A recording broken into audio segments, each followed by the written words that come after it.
ચાલો વિદ્યાર્થી મિત્રો, આપણે ગયા લેક્ચરમાં ઉદાહરણ 11 સુધી જોયું હતું. ત્યારબાદ ઉદાહરણ 12. આકૃતિ જુઓ. એક નરમ સમક્ષિતિજ સપાટી પર લાકડાનો 2 કિલોગ્રામ દળનો એક બ્લોક સ્થિર રહેલો છે. 25 કિલોગ્રામ દળનો લોખંડનો એક નળાકારને બ્લોક પર મૂકવામાં આવે ત્યારે તળિયું સતત નમતું જાય છે. બ્લોક અને નળાકાર બંને એક સાથે 0.1 મીટર પર સેકન્ડ સ્ક્વેરના પ્રવેગથી નીચે ઉતરે છે. બ્લોક વડે તળિયા પર તળિયું નમતા પહેલા અને પછી કેટલું ક્રિયાબળ લાગશે? G બરાબર 10 લઈ લો. આ પ્રશ્નમાં ક્રિયા અને પ્રતિક્રિયા બળના જોડની ઓળખ કરો. હવે જે તમને સવાલ પૂછ્યો છે એમાં કંઈક એવું કીધું છે કે એક સપાટી છે, એ સપાટી પર એક નરમ સમક્ષિતિજ સપાટી છે, એના ઉપર એક લાકડાનો બ્લોક છે. લાકડાનો બ્લોક 2 કિલોગ્રામ દળનો છે, બરાબર. પહેલા એ સ્થિર છે, તો પહેલાની જ વાત કરીએ કે એની ઉપર નળાકાર મૂકવામાં આવે એની પહેલા, બરાબર. અહીંયા લઈ લઈએ પેલું કે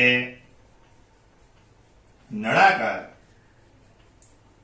આ લાકડાના બ્લોક પર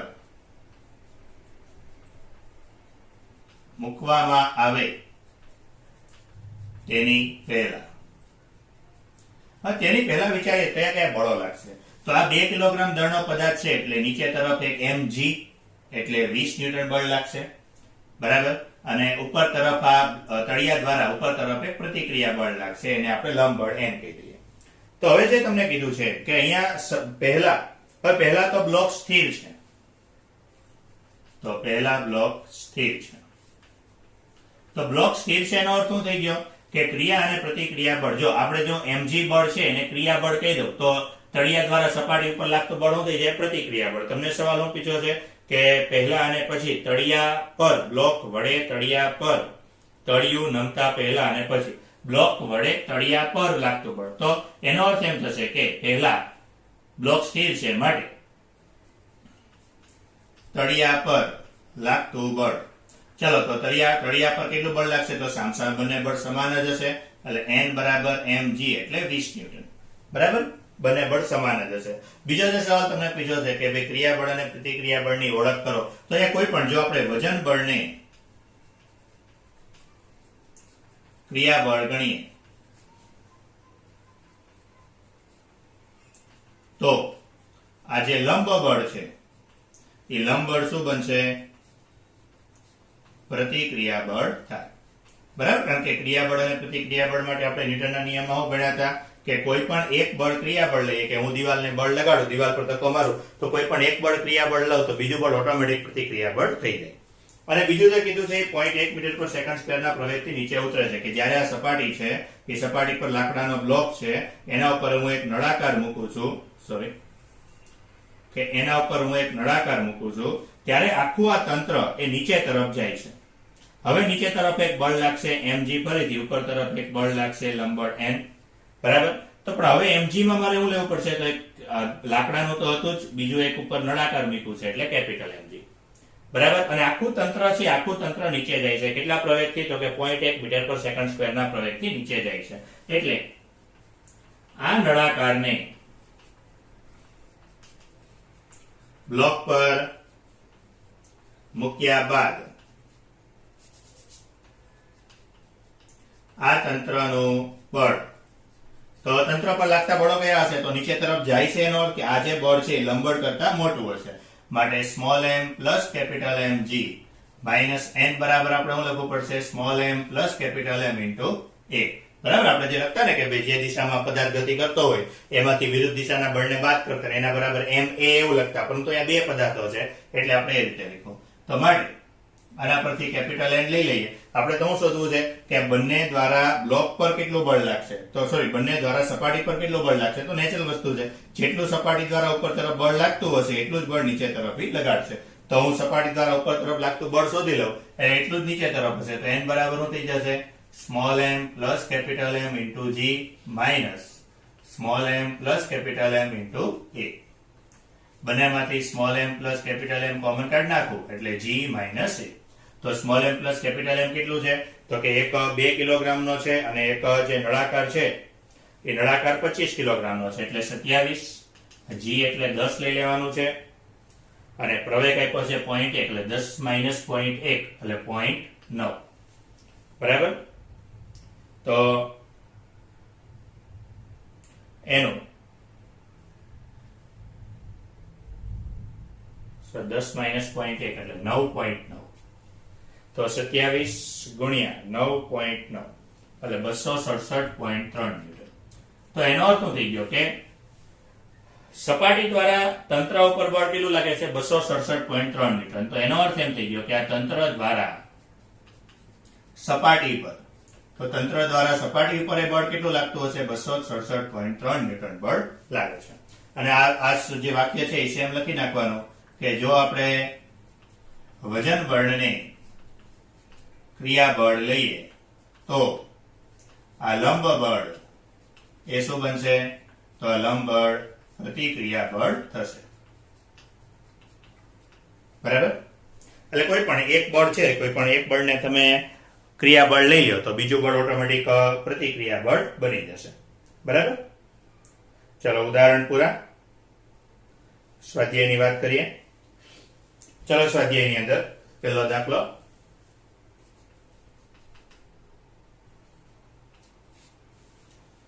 નીચેના કિસ્સાઓમાં લાગતા ચોખ્ખા બળના માન અને દિશા જણાવો. તમને વાક્ય આપ્યા છે, દરેક વાક્ય પ્રમાણે તમારે બળનું માન અને દિશા, માન એટલે એનું મૂલ્ય કેટલું હશે અને દિશા કેવી છે એ કહેવા. ચાલો પહેલા મેં એવું કીધું છે અચળ ઝડપથી નીચે પડતો વરસાદનું ટીપું. અચળ ઝડપથી નીચે પડતો વરસાદનું ટીપું. જો વરસાદનું ટીપું અચળ ઝડપથી પડે છે, ઝડપ અચળ છે, વેગ અચળ છે, તો ન્યૂટનના પ્રથમ નિયમ પ્રમાણે એના પર કોઈ બળ લાગશે નહીં. બરાબર? એટલે ઝડપ અચળ હોવાથી બળ શૂન્ય. જો બળનું મૂલ્ય શૂન્ય છે તો પછી તમારે દિશાની માહિતી આપવાની કોઈ જરૂર નથી.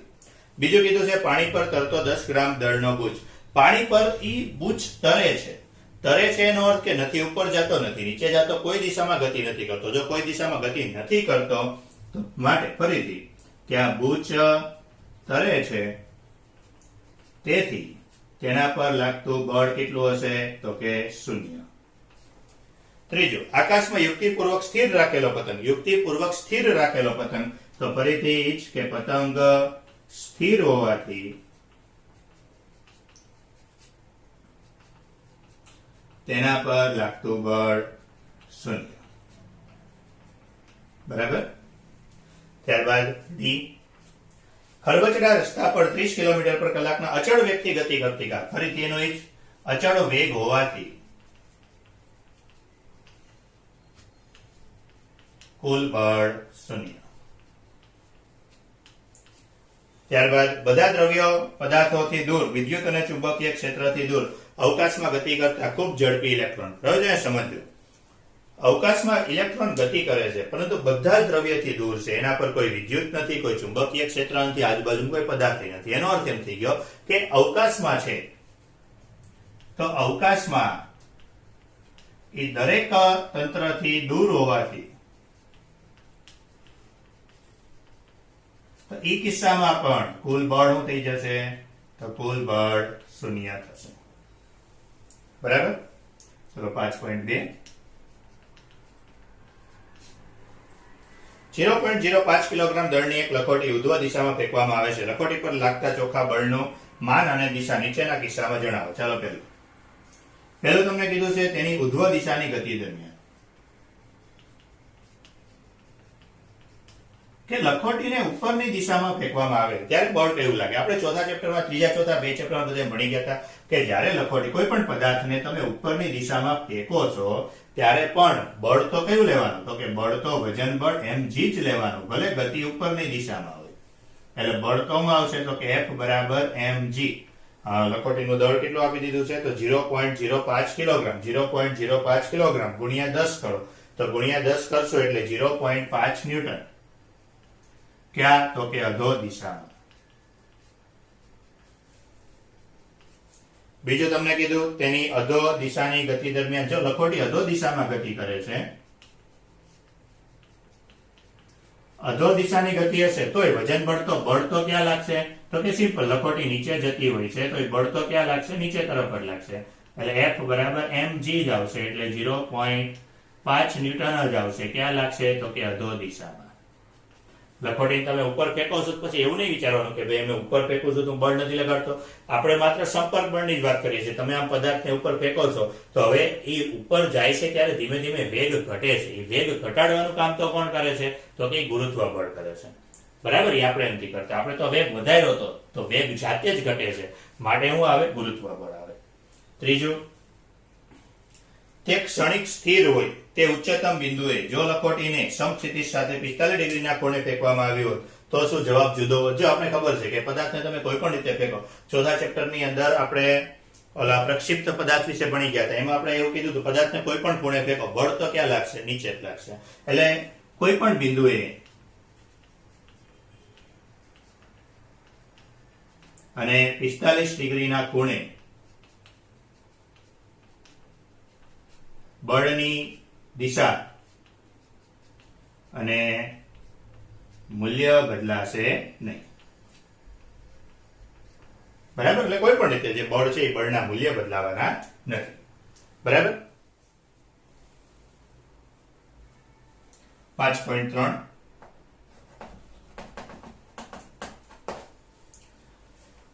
નીચેના દરેક કિસ્સામાં 0.1 કિલોગ્રામ દળ ધરાવતા એક પથ્થર પર લાગતા બળનું માન અને દિશા શોધો. ચાલો પહેલું, 0.1 કિલોગ્રામ દળનો પદાર્થ છે, એના પર લાગતા બળનું માન અને દિશા. સ્થિર રહેલી ટ્રેનની બારીમાંથી તેને પડવા દીધા પછી તરત. આપણે આગળ વાત કરી હતી કે ભાઈ તમે પદાર્થને કોઈ પણ જગ્યાએથી જ્યારે ફેંકો છો ત્યારે એની ઇતિહાસ એના પર આધાર નથી રાખતો. એનો કે જો બહાર ફેંકી દીધું છે તો કેવું લાગશે? એના પર માત્ર વજન બળ જ હશે. બરાબર? તો આ પદાર્થ પર કયું બળ અનુભવાશે? તો વજન બળ. તો વજન બળ F બરાબર mg 0.1 કિલોગ્રામ દળનો છે એટલે 0.1 ગુણ્યા 10 કરીએ એટલે 1 ન્યૂટન. અને ક્યાં? તો કે અધો દિશામાં.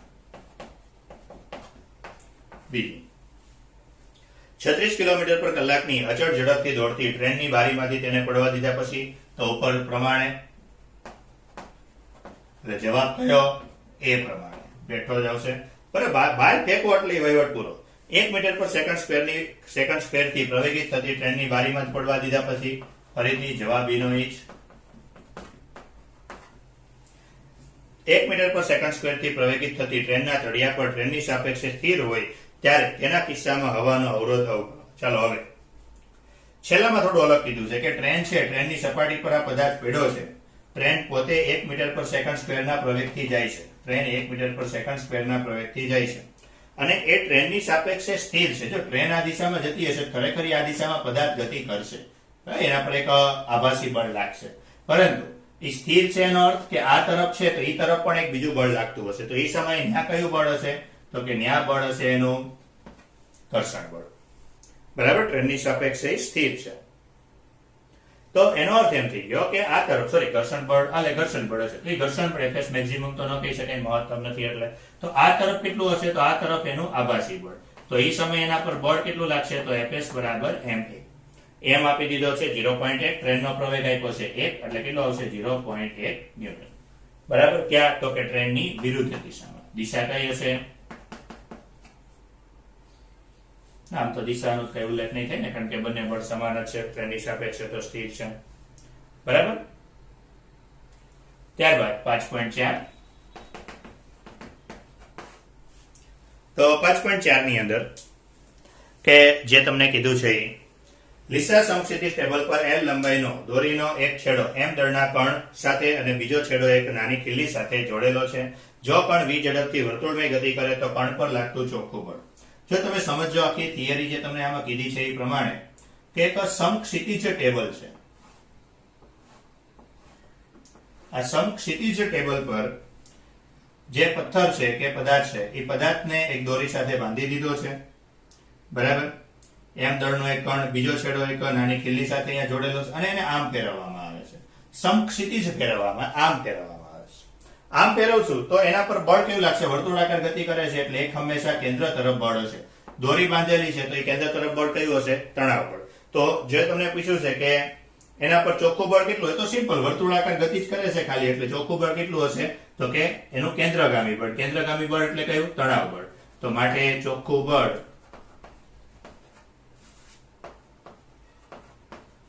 એ ચોખ્ખું બળ શું થશે? એનું તણાવ બળ T થાય. સ્વાધ્યાય 5.5 15 મીટર પર સેકન્ડની પ્રારંભિક ઝડપથી ગતિ કરતા 20 કિલોગ્રામ દળના એક પદાર્થ પર 50 ન્યૂટનનું પ્રતિ પ્રવેગ ઉપજાવતું અચળ બળ લગાડવામાં આવે છે. પદાર્થને અટકાવવામાં કેટલો સમય લાગશે? જો 15 મીટર પર સેકન્ડની એટલે પ્રારંભિક ઝડપ આપી દીધી છે એની 15 મીટર પર સેકન્ડ, 20 કિલોગ્રામનો પદાર્થ છે, 50 ન્યૂટનનું પ્રતિ પ્રવેગ ઉપજાવતું, પ્રતિ પ્રવેગ છે એટલે ઋણ લેવું પડશે, એનો કે વિરુદ્ધ દિશામાં બળ લગાડે છે, તો એને કેટલો સમય લાગશે? અટકાવવા માટે કેટલો સમય લાગશે? એટલે અંતિમ વેગ 0. બરાબર. તો હવે ફરીથી અટકાવવા માટે લાગતો સમય, તો આપણે બળ આપ્યું છે, એટલે આપણી પાસે સૂત્ર છે કે બળ F બરાબર ma. તો a એટલે શું થઈ જાય? તો આપણે તમને યાદ હશે આગળ ત્રીજું chapter v - v0 upon t, v બરાબર v0 plus at ઉપરથી. તો બસ થઈ ગયો, આમાંથી સમયને કરતા બનાવી દો તો સમય t બરાબર m v - v0 upon f, બધી કિંમત મૂકી દો. f કેટલો? તો કે m કેટલો? તો 20, v - v0 તો 0 - 15 એટલે -15 અને છેદમાં f એટલે -20 એટલે 15 સેકન્ડ. સોરી 50 ન્યૂટન નો બળ છે.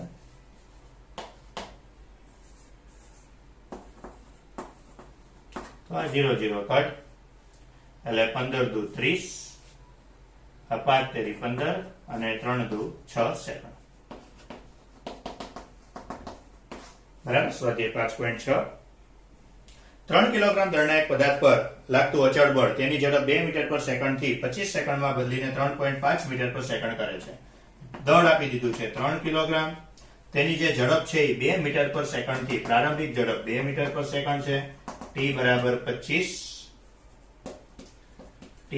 25 સેકન્ડ છે, અને બદલીને અંતિમ ઝડપ 3.5 મીટર પર સેકન્ડ કરે છે. જો પદાર્થની ગતિની દિશા બદલતી નથી તો બળનું માન અને દિશા જણાવો. ચલો, તો પહેલી વસ્તુ તો બળના વેગમાં વધારો થાય છે. વેગમાં વધારો થાય છે એનો અર્થ કે બળ છે એ વેગની દિશામાં હશે. ચલો, તો બળનું માન, તો ફરીથી આ સૂત્ર લઈ લઈએ કે F બરાબર m, તો v - v0 upon t, કિંમત મૂકી દો. m એટલે 3, v - v0 3.5 - 2 એટલે 1.5 છેદમાં t એટલે 25. તો 3 ગુણ્યા 1.5 ભાગ્યા 25 એટલે 0.18 ન્યૂટન. બરાબર. તો 0.18 ન્યૂટન છે, અને દિશા ક્યાં હશે? તો કે ભાઈ વેગની દિશા.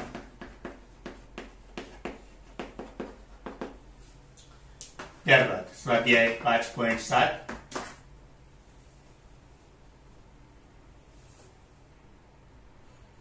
5 કિલોગ્રામ દળના એક પદાર્થ પર પરસ્પર લંબ એવા બે બળો 8 ન્યૂટન ને 6 ન્યૂટન લાગે છે. તો પદાર્થના પ્રવેગનું માન અને દિશા જણાવો. જો પરસ્પર બે લંબ બળો છે, એક 8 ન્યૂટન, એક 6 ન્યૂટન, આ રીતના બળો લાગતા હોય તો પરિણામી બળ કે આ તરફ હોય. અને આવું પરિણામી બળનું સૂત્ર આપણે ચોથા ચેપ્ટરમાં ભણી ગયા છીએ કે બે સદિશો હોય તો પરિણામી દિશા. બરાબર. તો માટે પરિણામી બળ, તો પરિણામી બળ માટે આપણે કઈ સૂત્ર શું છે? તો વર્ગમૂળમાં a નો વર્ગ વત્તા b નો વર્ગ વત્તા 2ab cos θ, એટલે 8 નો વર્ગ એટલે 64, 6 નો વર્ગ એટલે 36, 2ab cos θ. θ એટલે શું લેવાનું? તો કે બંને બળ વચ્ચેનો ખૂણો, પરંતુ બંને બળ વચ્ચે તો 90 નો ખૂણો છે, એટલે cos 90 તો 0 થઈ જશે, તો આટલું જ આવશે ખાલી. તો 36 ને 64 એટલે 100 નું વર્ગમૂળ એટલે 10 ન્યૂટન. અને એ પદાર્થનો પ્રવેગ, તો પદાર્થનો પ્રવેગ શોધવો છે તો f છે, f બરાબર ma, a બરાબર f upon m, એટલે 10 ના છેદમાં દળ કેટલું આપી દીધું? 5, એટલે 2 મીટર પર સેકન્ડ નો વર્ગ. બરાબર. 5.8 36 કિલોમીટર પર કલાકની ઝડપથી વાહન ચલાવતો એક ડ્રાઈવર બાળકને ઉભેલો જોઈએ છે. 36 કિલોમીટર પર કલાકની ઝડપથી વાહન ચલાવે છે. તો 36 કિલોમીટર પર કલાક છે ગુણ્યા 5 ના છેદમાં 18 કરો એટલે 10 મીટર પર સેકન્ડ. તો 10 મીટર પર સેકન્ડની ઝડપથી વાહન ચલાવે છે, બાળકને ઉભેલો જોઈએ છે. બાળકને બચાવવા તેનું વાહન 4 સેકન્ડમાં સ્થિર થવું જરૂરી છે. t બરાબર 4 સેકન્ડ. તો વાહન પર વેગ ઘટાડતું સરેરાશ કેટલું બળ લગાડવું પડશે? વાહનનું દળ 400 કિલોગ્રામ, ડ્રાઈવરનું દળ 65 કિલોગ્રામ. એટલે આપણે કુલ દળ કેટલું લેવાનું? 465. બરાબર. તો મારે બળ શોધવું છે. અંતિમ વેગ 0. ચલો હમણાં જે દાખલો સૂત્ર વાપર્યું તે સૂત્ર વાપરી લઈએ બેઠું. બરાબર. તો વાહન પર સરેરાશ બળ F બરાબર m v માઇનસ v0/t. કિંમત મૂકી દો 465 બરાબર v માઇનસ v0 એટલે -10. 10 એટલે લખો ને, વાંધો નહીં. અને સમય એટલે 4 સેકન્ડ.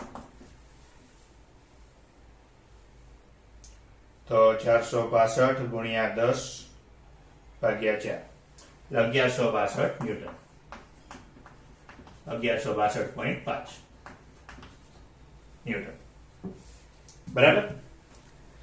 બહુ સિમ્પલ દાખલા જ હતા આજે કંઈક અહીંયા સુધી. નેક્સ્ટ લેક્ચરમાં આગળ દાખલા કરશું.